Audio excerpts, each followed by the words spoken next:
Assalamualaikum warahmatullahi wabarakatuh. Sebelumnya, perkenalkan kami dari kelompok 2.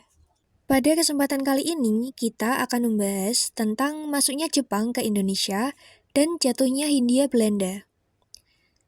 Seperti yang kita tahu bahwa selain dijajah oleh negara Belanda, negara Indonesia juga pernah dijajah oleh negara Jepang. Bangsa Jepang pertama kali masuk ke Indonesia pada tahun 1942.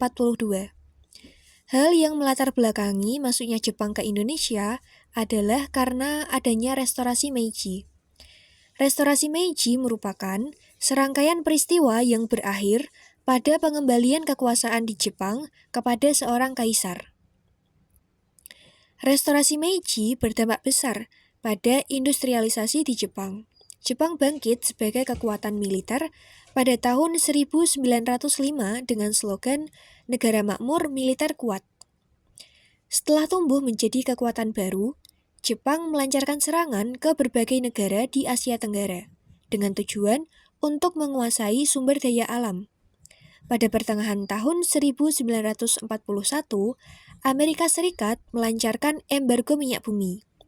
Embargo adalah larangan untuk melakukan perdagangan dan perniagaan kepada suatu negara. Jadi, Amerika Serikat melarang melakukan perdagangan minyak bumi terhadap Jepang. Sedangkan, Jepang sangat membutuhkan minyak bumi untuk industri serta keperluan perang. Akhirnya, pada tanggal 8 Desember 1941, Angkatan Perang Jepang melancarkan serangan pengeboman Pearl Harbor untuk menyerang Angkatan Laut Amerika Serikat di Pasifik. Jepang berhasil menghancurkan pertahanan militer Amerika Serikat. Serangan Jepang juga diarahkan ke Filipina dan kemudian ke Indonesia dengan tujuan untuk mendapatkan cadangan logistik dan bahan industri perang seperti minyak bumi, timah, dan aluminium. Sebab persediaan minyak di Indonesia diperkirakan dapat mencukupi kebutuhan Jepang selama Perang Pasifik. Selanjutnya yaitu proses pendudukan Jepang di Indonesia.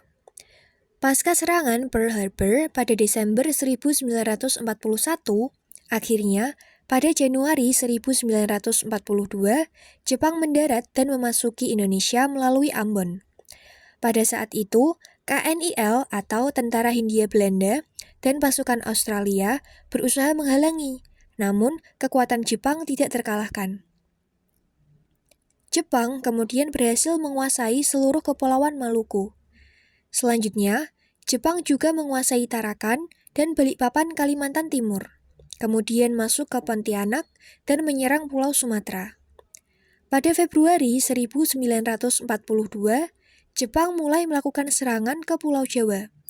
Setelah berhasil menguasai beberapa wilayah di Indonesia, Jepang kemudian ingin menguasai Jawa, yang pada saat itu merupakan pusat pemerintahan Hindia Belanda.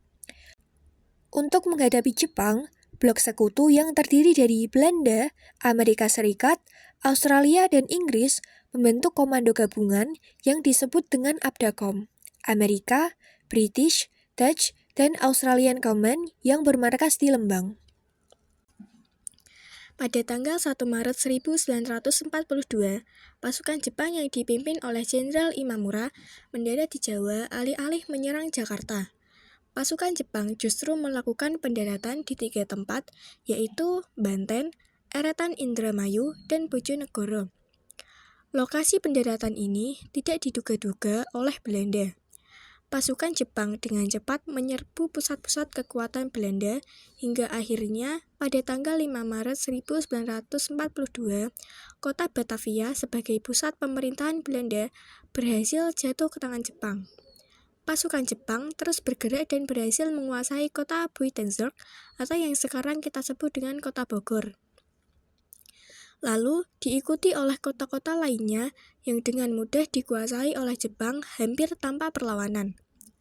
Akhirnya, pada tanggal 8 Maret 1942, pasukan Belanda menyerahkan Jawa ke tangan Jepang. Penyerahan tidak bersyarat ini ditandatangani oleh Jenderal Terpoorten, wakil dari pasukan Belanda, dan Jenderal Imamura, wakil dari pasukan Jepang. penandatanganan dilakukan di Kalijati, Kota Subang, sehingga peristiwa ini disebut dengan Kapitulasi Kalijati. Dengan demikian, berakhirlah masa penjajahan Belanda di Indonesia.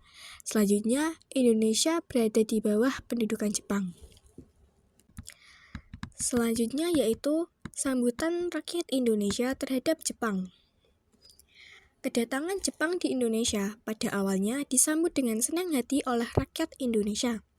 Sementara itu, Jepang terus melakukan berbagai propaganda untuk menggerakkan dukungan rakyat Indonesia. Didoktrin bahwa kedatangan Jepang ke Indonesia adalah untuk membebaskan rakyat dari penjajahan serta dapat memajukan kesejahteraan. Salah satu bentuk propaganda yang dilakukan oleh Jepang adalah propaganda melalui siaran radio. Lagu Indonesia Raya diperdengarkan di samping lagu Kimigayo. Melalui siaran radio juga, Jepang melakukan propaganda mengenai produk-produk buatan Jepang bahwa produk mereka itu bagus dan murah sehingga rakyat Indonesia dengan mudah membelinya. Selain itu, bendera merah putih juga boleh dikibarkan berdampingan dengan bendera Jepang. Propaganda juga dilakukan oleh Jepang melalui program Pan-Asia, di mana Jepang akan memajukan dan menyatukan seluruh rakyat Asia. Untuk meneguhkan propaganda Pan-Asia, Jepang juga membentuk gerakan 3A dengan semboyan Jepang Cahaya Asia, Jepang Pelindung Asia, Jepang Pemimpin Asia. Sekian materi yang dapat kami sampaikan. Semoga bermanfaat bagi kita semua. Wassalamualaikum warahmatullahi wabarakatuh.